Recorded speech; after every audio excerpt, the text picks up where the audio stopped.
terdapat 3 jenis lapisan perpaduan, iaitu perpaduan, kesepaduan dan penyatu paduan.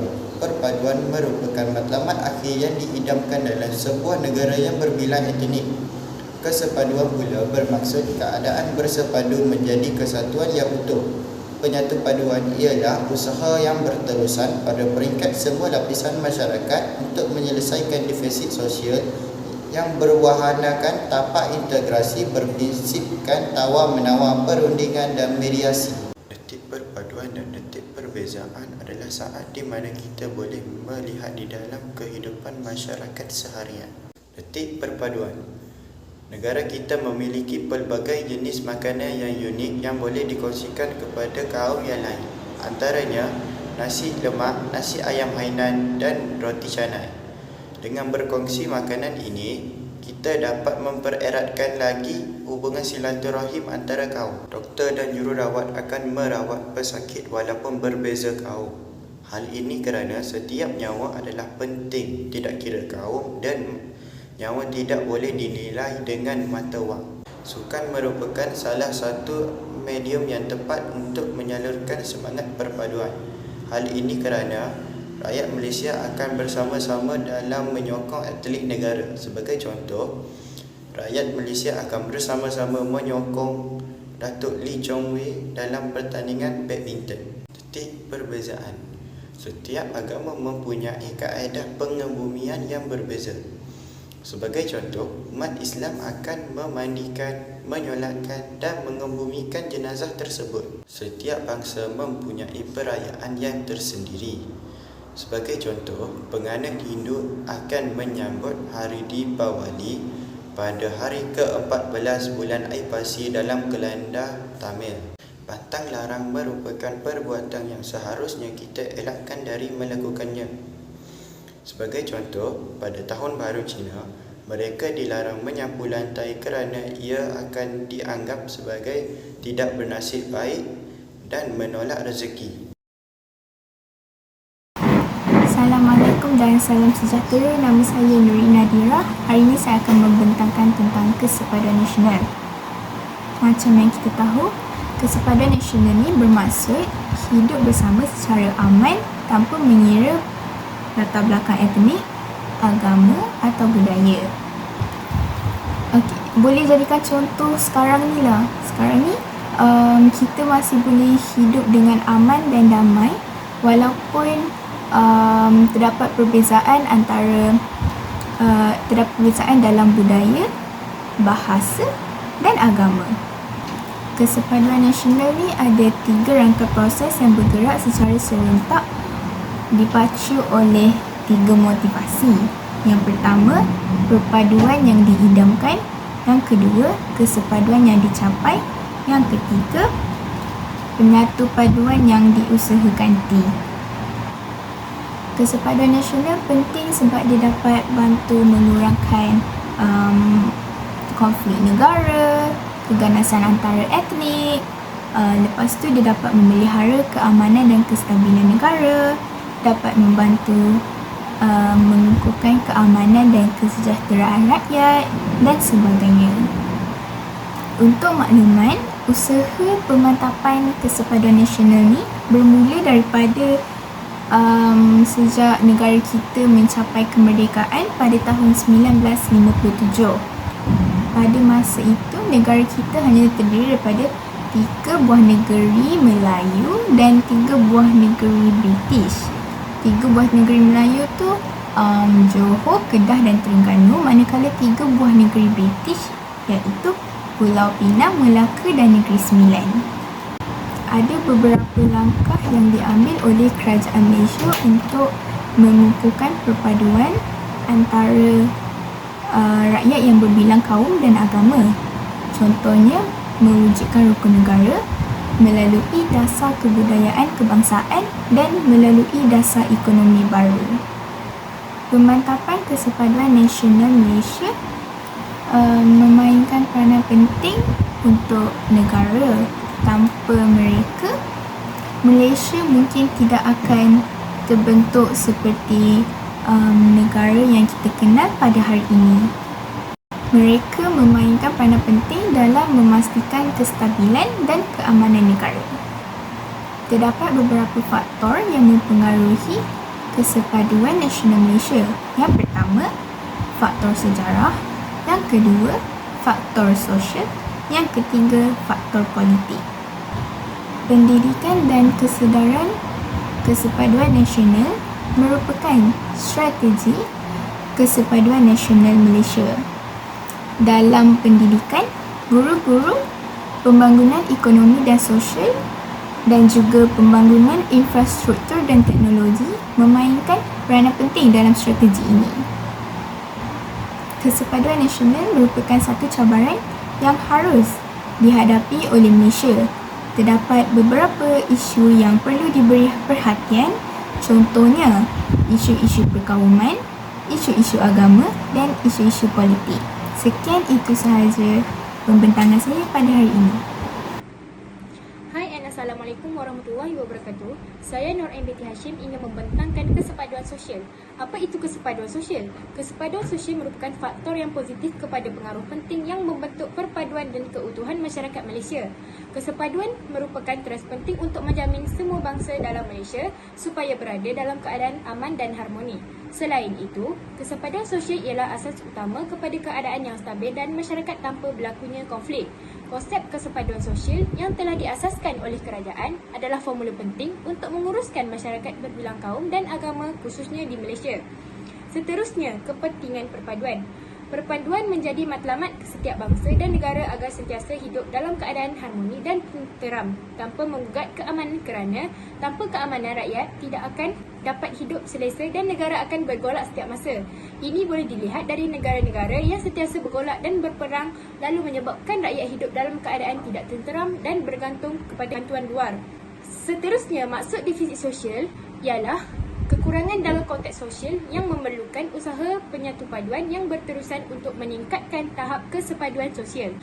Defisit sosial merupakan isu dan hal yang belum selesai perlu diusahakan penyelesaiannya satu persatu, memerlukan waktu dan juga kesabaran semua pihak.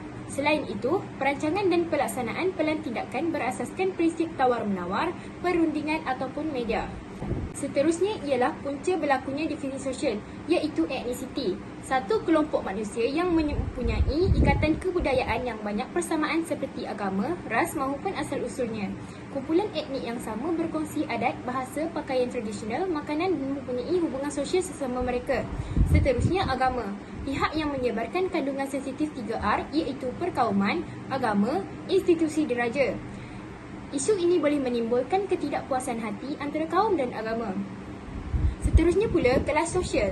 Seorang atau kelompok manusia dalam masyarakat atau budaya. Biasanya, kebanyakan masyarakat memiliki golongan sosial. Hal ini demikian, masyarakat seperti ini menghindari stratifikasi sosial. Seterusnya, pendidikan. Pendidikan ialah satu proses mengembangkan potensi individu yang seimbang dari segi jasmani, emosi, rohani, intelek dan sosial. Bahasa pula, semua kaum perlu menggunakan bahasa Melayu. Hal ini kerana bahasa Melayu adalah bahasa kebangsaan dan bahasa rasmi. Bahasa Melayu juga merupakan bahasa yang mudah untuk difahami. Selain itu, jurang generasi. Dalam usaha mencapai kejayaan dan kemajuan bersama, sama ada dalam aspek ekonomi, politik, sosial dan sebagainya. Di samping itu, politik federalism, iaitu kerajaan tempatan dan federalism merupakan konsep penting yang digunakan dalam perbincangan kajian ini. Selain itu, media, iaitu menyebarkan berita-berita palsu atau yang tidak sahih boleh menyebabkan perbelahan dalam kalangan masyarakat. Dalam konteks ini juga, terdapat langkah-langkah untuk mengatasi defisit sosial, antaranya ialah politik. Parti-parti politik seharusnya bergabung untuk membina sebuah parti yang di dalamnya terdapat setiap wakil dari berbilang kaum di bawah satu nama dan organisasi yang bergerak selaras dengan prinsip negara, iaitu perpaduan di antara berbilang kaum. Seterusnya, bahasa Melayu merupakan bahasa utama yang digunakan di sekitar tempat di dalam Malaysia. Seharusnya bahasa Melayu dijadikan sebagai bahasa pengantar yang wajib digunakan supaya tiada salah faham dan kekeliruan ketika dalam percakapan, bisnes dan juga pendidikan. Hal ini kerana jika penggunaan bahasa yang berlainan boleh menyebabkan perpecahan kaum dan bangsa antara satu sama lain secara halus dan sedikit demi sedikit akan berbalah di antara kaum. Seterusnya, budaya. Semua rakyat di Malaysia perlulah mempelajari adat dan budaya kaum yang lain supaya tiada kata-kata yang dapat mengguris dan mengecewakan kaum dan bangsa yang lain, kerana terdapatnya hormat menghormati antara budaya dan adat kaum lain. Seterusnya, agama. Keharmonian dalam kepelbagaian bangsa menjadikan Malaysia sebagai negara contoh masyarakat antarabangsa. Kadang-kala isu ini boleh menggugat ketenteraman dan keharmonian seperti perbezaan kesefahaman tentang agama, budaya dan kaum. Hal ini perlu ditangani dengan baik supaya tidak berlakunya perbalahan. Akhir sekali, dari aspek pendidikan, sistem persekolahan yang sama bagi semua pada asasnya laporan Razak mencadangkan penubuhan sekolah-sekolah umum yang menggunakan bahasa Melayu sebagai bahasa pengantarnya. Manakala sekolah-sekolah jenis umum menggunakan bahasa pengantar iaitu Cina, Tamil dan Inggeris. Kepentingan bahasa Melayu sebagai bahasa untuk perpaduan jelas dinyatakan. Laporan ini telah menjadi rujukan sebagai dasar pendidikan kerajaan sehingga kini dan bahasa Melayu telah menjadi bahasa pengantar di semua peringkat sekolah. Kesimpulan bagi tajuk ini ialah perpaduan merupakan salah satu elemen atau sifat yang perlu ada dalam kalangan masyarakat supaya hidup dalam keadaan yang harmoni. Selain itu, mengeratkan hubungan perpaduan antarabangsa boleh mengukuhkan hubungan silaturahim antarabangsa. Sekian dari saya, terima kasih. Etos nasional. Maksud etos nasional ialah ciri-ciri unik masyarakat setempat yang mengikat seseorang individu dengan individu lain dan yang mengikat rakyat dengan negara. Menurut Kamus Dewan pula, etos nasional merupakan sifat ciri sesuatu bangsa, budaya, era dan lain-lain. Ianya berasal daripada perkataan Greek yang membawa maksud perwatakan atau karakter. Selain itu, Mansur et al. Juga mengatakan bahawa perkataan etos berasal daripada perkataan etika, sikap, kepribadian, watak, karakter serta keyakinan atas sesuatu perkara. Ciri etos nasional. Etos nasional mempunyai 4 dimensi yang utama, iaitu nilai, perasaan dan semangat, kepercayaan dan identiti bersama. Ciri pertama iaitu nilai merupakan panduan umum dalam membentuk tingkah laku masyarakat. Ianya merangkumi 5 elemen, iaitu kerjasama, hormat, toleransi, disiplin diri dan demokrasi.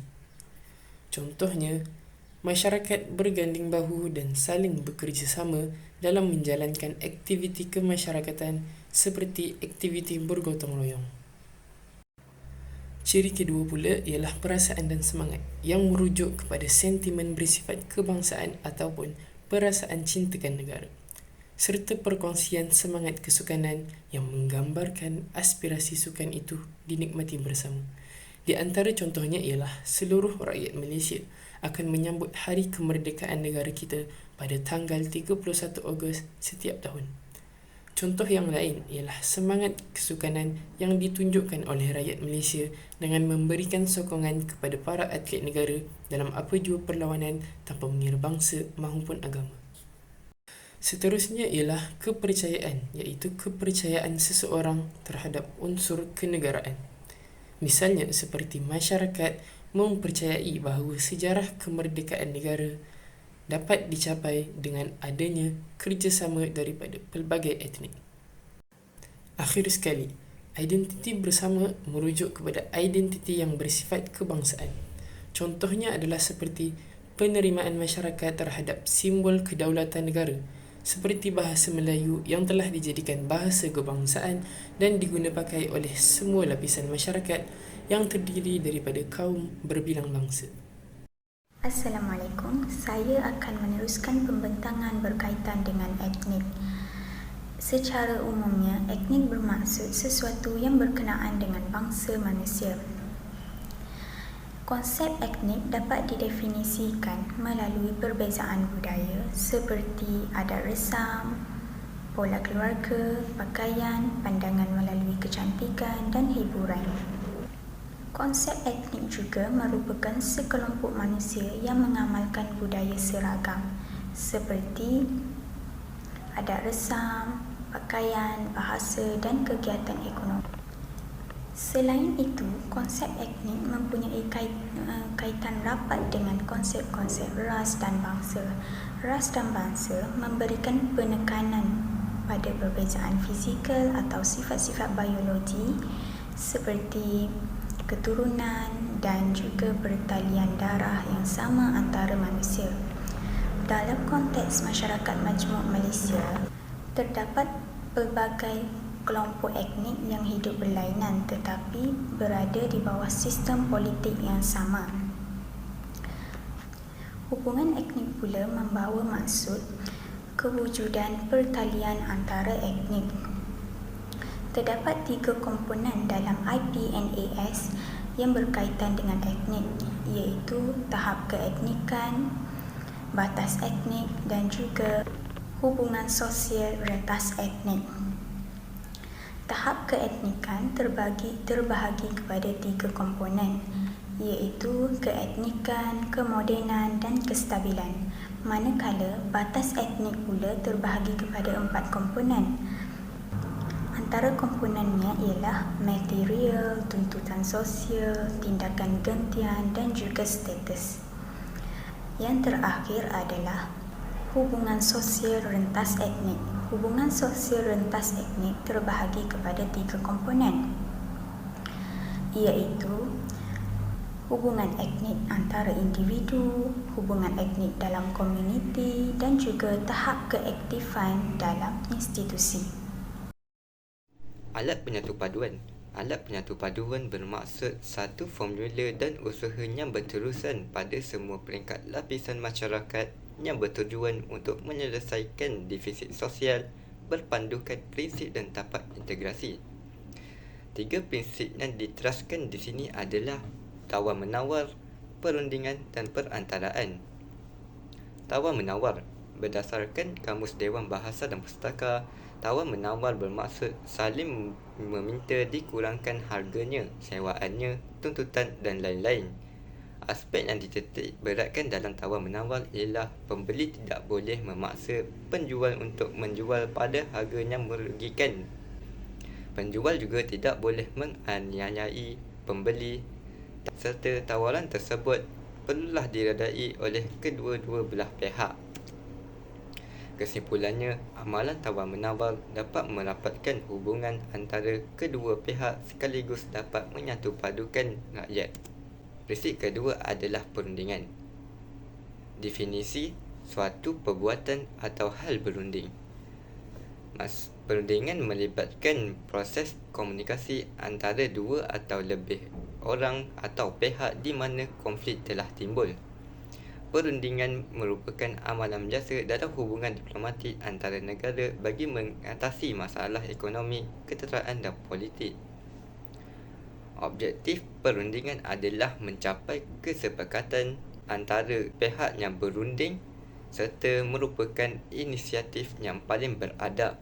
Kesimpulannya, perundingan adalah salah satu alat penyatu paduan bagi menjamin keharmonian dalam negara.